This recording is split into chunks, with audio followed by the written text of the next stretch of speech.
నుంచి వచ్చింది. వాళ్ళది 2002 ఇక్కడ ఉండవు, పోనీ ఇక్కడ ఉన్నారు. ఇప్పుడు అలా 2025 ఓటర్ లిస్ట్లో ఉన్నది, పోనీ అక్కడ 2002.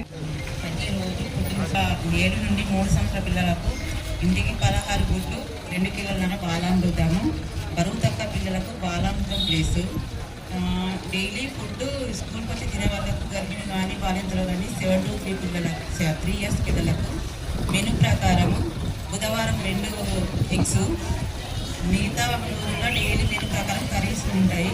పౌష్టికాహారం మంచి తీసుకోవాలి. వచ్చి బరువు తక్కువ పిల్లలకు బాలామృతం ప్లేస్ ఎక్స్ట్రా ఫుడ్ వాళ్ళకు.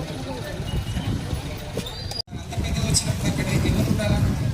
స్టూడెంట్స్ ఉన్నారు. దయచేసి మీరు సౌకర్యాన్ని వాడుకోండి, ఇన్స్టిట్యూషన్ని కాపాడుకోండి. ఇక్కడ పనిచేసే వాళ్ళు ఈరోజు నేనున్నా, ఇంకో 3-4 ఏళ్ళు ఉంటారు, అవసరం లేదు. పాఠశాల దానికి ఉన్న వనరులు, దానికి ఉన్నటువంటి అవకాశాలను, సౌకర్యాలన్నీ వాడుకోవాలా, కాపాడుకోవాలని ఈ సభ ద్వారా మీ అందరికీ విన్నవిస్తూ, చాలా సౌకర్యాలు అవన్నీ మీకు తెలుసు. మేము కూడా ఒక పాంప్లెట్స్ కూడా తీసుకొచ్చినాం. దయచేసి మమ్మల్ని ఇక్కడ మహిళా సంఘాల వాళ్ళు ఎవరైనా ఉంటే ఆ పిల్లల్ని మీరు పంపండి. పంపిన తర్వాత 1 year చూడండి. మీరు కోరితే టీసీ ఇవ్వడానికి ఇదేం బాగాలేదు, టీసీ ఇస్తారు, తీసుకోగలుగుతామంటే ఎప్పుడైనా వెళ్ళొచ్చు. మీరు ఒకసారి పంపితే అక్కడ ఏమైనా క్వాలిటీ ఉంటే మా నుంచి మేము ఇచ్చిన స్టూడెంట్స్ అది నిజంగానే పాటిస్తుంటారా లేదా అనేది చూసిన తర్వాత మళ్ళీ మీరు చూసుకోవచ్చు. అంత పెద్ద ఇన్స్టిట్యూషన్లో మేము మొన్న ఒక కొత్తగా 500 మంది కూర్చునేటట్టుగా ఇన్ఫ్రాస్ట్రక్చర్ డెవలప్ చేసాం. వచ్చిన వనరులు దాదాపుగా మేము 99%, 98% దాన్ని వినియోగించడానికి ప్రయత్నం చేస్తాం. కాబట్టి మీరు దయచేసి ఇవన్నీ గమనించి స్కూల్ని మనం కాపాడుకుందాం, వనరుల్ని వినియోగించుకుందాం. పాఠశాలలో పెద్ద సంఖ్యలో విద్యార్థులు చేరేటట్టుగా చేయాల్సిందిగా మీకు చెప్పు. నీకు బాధ చెప్తే అందరికి అర్థమవుతుంది.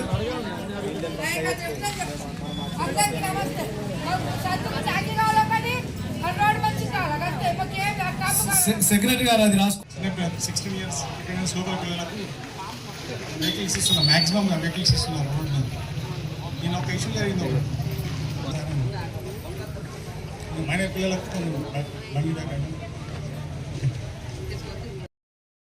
జరుగుతుంది.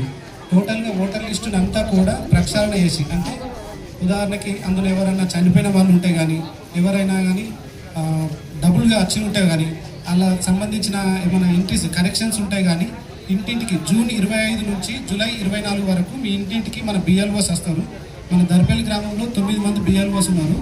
ఆ 9 మంది కూడా మీరు ఇంటింటికి రావడం జరుగుతుంది జూన్ 25 నుంచి జూలై 24 వరకు. అందులో ఒక ఫామ్స్ పంపుతారు మీకు. ప్రతి దాంట్లో మీ ఫోటో, మీ పేరు అన్నీ ప్రింట్ అయ్యి వస్తాయి. కంపల్సరీగా మీకు ఉదాహరణకి అతను ఉన్నాడు అనుకోండి, 2025 ఓటర్ లిస్ట్లో అతని పేరు ఉంది. ఇప్పుడు 2002 ఓటర్ లిస్ట్లో కూడా అతని పేరు ఉంటే అప్పుడున్న ఓటర్ డీటెయిల్స్, అంటే అప్పుడున్న పిఎస్ నెంబరు, ఆ ఓటింగ్ లిస్ట్లో సీరియల్ నెంబరు, ఆ డీటెయిల్స్ ఫామ్స్ రాసి సంతకం పెట్టి ఇవ్వాలి. అది 2 కలిపి మ్యాప్ చేయడం అన్నట్టు. అప్పుడు అతను, ఇప్పుడు ఇతను, ఇద్దరు కలిపి ఒకే వ్యక్తి అని. ఉదాహరణకి అలా బాబుది ఇప్పుడు ఈ ఓటర్ లిస్ట్లో ఉందనుకోండి, 2025 ఓటర్ లిస్ట్లో. 2002 ఓటర్ లిస్ట్లో అలా బాబుది ఉండదు.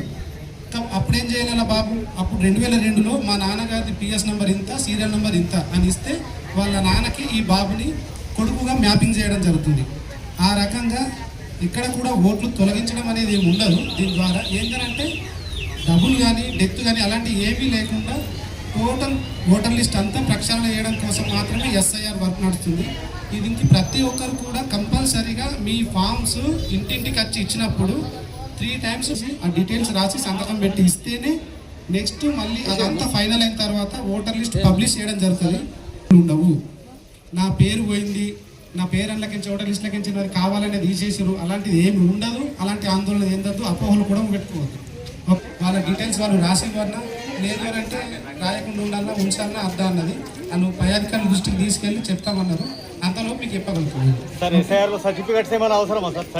ఇప్పుడు 2002 ఓటర్ లిస్ట్లో వాళ్ళ పేరు డీటెయిల్స్ ఉంటే కంపల్సరీగా అందులో యాప్ కూడా ఉంటుంది, ఒకటి ఈసీఐ నెట్ అనే యాప్ ఉంటుంది. అందులో సెర్చ్ చేసుకుంటే మన డీటెయిల్స్ దొరుకుతాయి. 2002లో మన సర్నేమ్తో కానీ లేదంటే మన పేరుతో కానీ, ఉదాహరణకి మనం అప్పుడు దర్పిల్లో కనుక ఉంది, దర్పిల్లో ఉండకున్నా కానీ మన ప్రాపర్ అప్పుడు 2002లో మన అమ్మ నాన్న కనుక డిజిటల్లో ఉన్నారనుకోండి, అక్కడ కూడా ఓటర్ లిస్టు సెర్చ్ చేసి వివిధ రంగాల ఉద్యోగులకి, మీడియా మిత్రులకి, పాలకవర్గాల సభ్యులకి అందరికీ నా హృదయపూర్వక నమస్కారాలు తెలియజేస్తూ ఈరోజు రాబోయేది వర్షాకాలం కాబట్టి వర్షాకాల సన్నద్ధత గురించి మనం జాగ్రత్తలు ఎలా పాటించాలి అని నేను చిన్న 3 పాయింట్లలో వివరిస్తాను. వర్షాకాల సమయంలో భారీ వర్షాల కంటే ముందు గ్రామంలో ప్రతి మురికిగాలు తీపియడం జరుగుతుంది. నీరు నిల్వ ఉండకుండా జాగ్రత్త వహిస్తున్నాము. దోమలు పెరగకుండా నీటి నిల్వ గుంటలు పూడుస్తున్నాము. ఫాగింగ్ మరియు ఆయిల్ బాల్స్ వేయుట గ్రామంలో పొదులున్న ప్రదేశంలో శుభ్రం చేస్తున్నాము. ఇట్టి కార్యక్రమాల వల్ల దోమలు పెరగకుండా ఉండి డెంగ్యూ, మలేరియా, చికెన్ గున్యా వంటి వ్యాధులు రాకుండా ముందుగానే నివారిస్తున్నాము. మరియు అలాగే ప్రతి శుక్రవారం ఫ్రైడే పాటించి అన్ని పాత్రలు ఖాళీ చేయడం వల్ల దోమల లైఫ్ సైకిల్ చెడిపోతుంది. ఇంటి చుట్టూ పరిసరాలు కూడా శుభ్రం చేసుకోవాలి. పొదలు గడ్డి పెరగడం వల్ల పాములు పీకేట పెరుగుట పిల్లలకు, గర్భిణీలకు, బాలింతలకు ప్రమాదంగా ఉంటుంది. కావున ఇళ్లను శుభ్రంగా ఉంచుకోవాలి. అలాగే మన కొత్త గృహ నిర్మాణాలు చేసుకునే వాళ్ళ గురించి కూడా ఒక 2-3 పాయింట్లు చెప్పగలుగుతాను. నూతన గృహ నిర్మాణం చేసుకునే వాళ్ళు ఫస్ట్ గ్రామ పంచాయతీలో పర్మిషన్ తీసుకోగలరు. పర్మిషన్ లేకుండా చాలా నిర్మాణాలు జరుగుతున్నాయి. అలాగే రెండవది, వాళ్ళు వారి పరిధి కాకుండా మితిమీరిన వేరే వాళ్ళ దాంట్లో కూడా ముంగట జరిగి కట్టుకోవడం జరుగుతుంది. అలాగే ప్రతి ఒక్కరు కూడా కొత్త గృహం ఎంచుకునేవాడు ఇంకుడు గుంతలు ఖచ్చితంగా కొట్టుకోవాలి. అలాగే డ్రైనేజీలను కూడా ఇప్పుడు చూస్తున్నాం మన మార్కెట్లో డ్రైనేజీలను బ్లాక్ చేస్తున్నారు వాళ్ళ అవసరాల కోసం. చెత్త చెదరం మొత్తం డ్రైనేజీలను వేస్తున్నారు. దాన్ని కూడా దృష్టి పెట్టుకోవాల్సిందిగా కోరుతున్నాను. చెత్త ట్రాక్టర్లు ప్రతి 3 రోజులకు ఒకసారి ప్రతి గల్లీకి పంపిస్తున్నాం. చెత్త ట్రాక్టర్లో కాకుండా అక్కడ ఖాళీ ఉన్న ప్లేస్లలో చెత్త వేస్తున్నారు. దీనివల్ల మనకే ప్రాబ్లం అవుతుంది, మన పిల్లలకే ప్రాబ్లం అవుతుంది. కాబట్టి మనం అందరం దానికి బాధ్యత వహించాల్సి వస్తుంది. చెత్త ట్రాక్టర్లలోనే చెత్త వేయాలని కోరుతున్నాం. అలాగే ఇక్కడ కూర్చున్న వాళ్ళకి గ్రామ సభ అంటే సరిగా తెలియదు. సగం మందికి తెలుసు అనుకుంటా, సగం మందికి తెలియదు అనుకుంటా మేబీ. అలాగే గ్రామానికి దర్పల్లి గ్రామంలో గ్రామ సభ ఏర్పాటు చేయడం జరిగింది. ఈ గ్రామ సభకు వచ్చేసినటువంటి మహిళలకు, అంగన్వాడీ టీచర్స్కు, ఐకేపీ సిబ్బందికి, వ్యవసాయ శాఖ అధికారికి, పోలీస్ అధికారి గారికి, రెవెన్యూ అధికారికి, మా పాలకవర్గ సభ్యులకు, గ్రామ సభ సభ్యులకు అందరికీ పేరు పేరున నా హృదయపూర్వక నమస్కారాలు. ఈరోజు గ్రామ సభ ఉద్దేశం ముఖ్యంగా దర్పల్లి గ్రామంలో ప్రభుత్వ స్కూళ్ళల్లో పిల్లల్ని చదివించాలి. ప్రతి ఒక్కరు బాధ్యత. ఈరోజు ప్రైవేట్ స్కూళ్ళల్లో విచ్చలవిడి ఫీజులు తీసుకుంటూ విపరీతంగా మన ఫ్యామిలీ ఖర్చులు బాగా పెరుగుతున్నాయి. మీరందరూ చదువుకున్న వాళ్ళే, మీరంతా కూడా మనమంతా ప్రభుత్వ స్కూల్లో చదువుకున్న వాళ్ళమే. ప్రభుత్వ స్కూల్లో చదువుకుంటూ ఈరోజు ఇక్కడ ఉన్నాం. మనం కూడా మన పిల్లల్ని ప్రభుత్వ స్కూల్లోనే చదివించాలి. ఎందుకు చెప్తున్నా అంటే నేను కూడా నా పిల్లల్ని ప్రభుత్వ స్కూల్లోనే చదివించాలి. ఒక గ్రామ సర్పంచ్గా, ఒక విద్యావేత్తగా నేను చెప్తున్నాను, 5 సంవత్సరాలు నేను బాధ్యత తీసుకుంటా. ప్రభుత్వ స్కూల్లో వారంలో ఒకరోజు మధ్యాహ్న భోజనం చేస్తా, క్లాస్ రూమ్ చూస్తా. అది నా బాధ్యత. కాబట్టి మీ పిల్లలందరూ వీలైనంత వరకు ప్రభుత్వ స్కూళ్ళలో చదివించండి. నేను పూర్తిగా బాధ్యత తీసుకొని ఒక అన్నగా, ఒక తమ్ముడిగా, ఒక తండ్రి పాత్ర పోషిస్తూ నేను బాధ్యత తీసుకుంటానని మీకు మాటిస్తున్నాను. ఇకపోతే ఈరోజు భయంకర పరిస్థితి ఏంటంటే, ఈరోజు చెత్త మేము ఎక్కిన 6 నెలల నుంచి దాన్నే మాట్లాడుతున్నాము. అందరూ ఆడపడుచులు ఇంటిని శుభ్రంగా ఉంచుకొని అవి తీసుకొచ్చి మోర్లో పడేస్తున్నారు.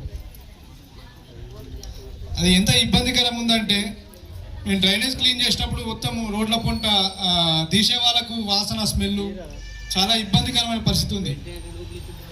మీరు ఒక బాధ్యత తీసుకోండి.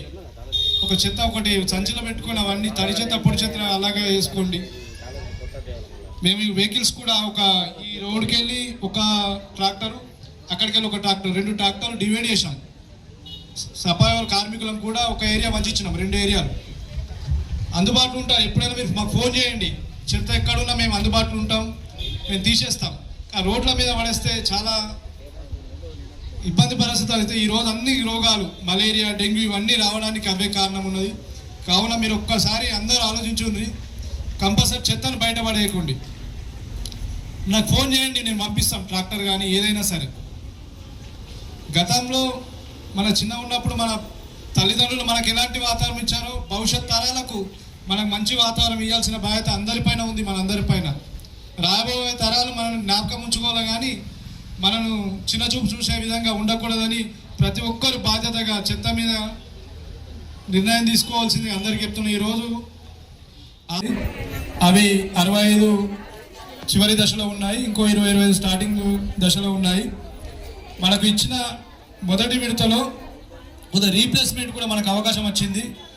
మళ్ళీ ఒక 50 ఇండ్లు ప్రభుత్వం ఇవ్వడానికి సిద్ధమైంది.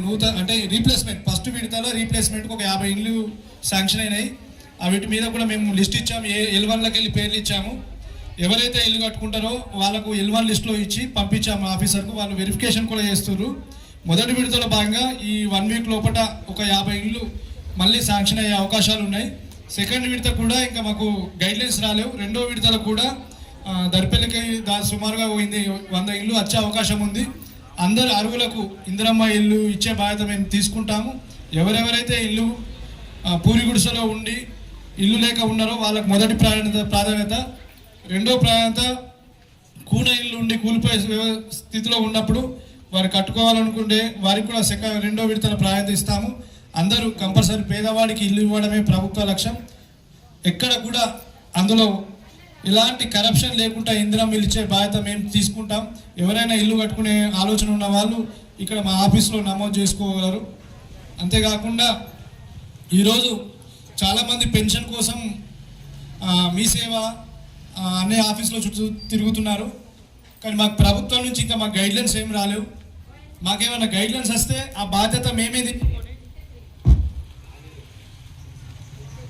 నుంచి ఎలాంటి గైడ్లైన్స్ రాలేవు. మాకు గైడ్లైన్స్ వచ్చినప్పుడు మేమే బాధ్యత తీసుకుంటాము. ఇప్పుడు మీరు ఎలాగైతే ఇలా వచ్చారో నేను మహిళా సంఘాల సభ్యుల ద్వారా కానీ ఈ అంగన్వాడీ టీచర్స్ ద్వారా కానీ లేకుంటే మీ కుల సంఘాల ద్వారా కానీ నేనే మీ దగ్గరికి వచ్చి అవి ఏమేమి అవసరమో తీసుకుంటాం. కానీ మీరు ఆఫీసులో పుట్టి తిరగకండి, ఎంఆర్ఓ ఆఫీసు మీ సేవల చుట్టూ తిరగక డబ్బులు ఖర్చు పెట్టుకోకండి. ప్రభుత్వం గైడ్లైన్స్ ఇచ్చిన రోజు నేనే మీ కుల సంఘం దగ్గరికి వచ్చా కానీ ఇట్లా మహిళా సంఘాల సభ్యుల ద్వారా కానీ అందరి ద్వారా నేను మీకు సమాచారం ఇస్తాను. అవి ఏమేమి అవసరమో అవి నేను తీసుకుంటాను. కానీ మీరు ఆఫీస్లో పొంటి మీ సేవ చుట్టూ తిరగకండి, డబ్బులు ఖరాబ్ చేసుకోకండి.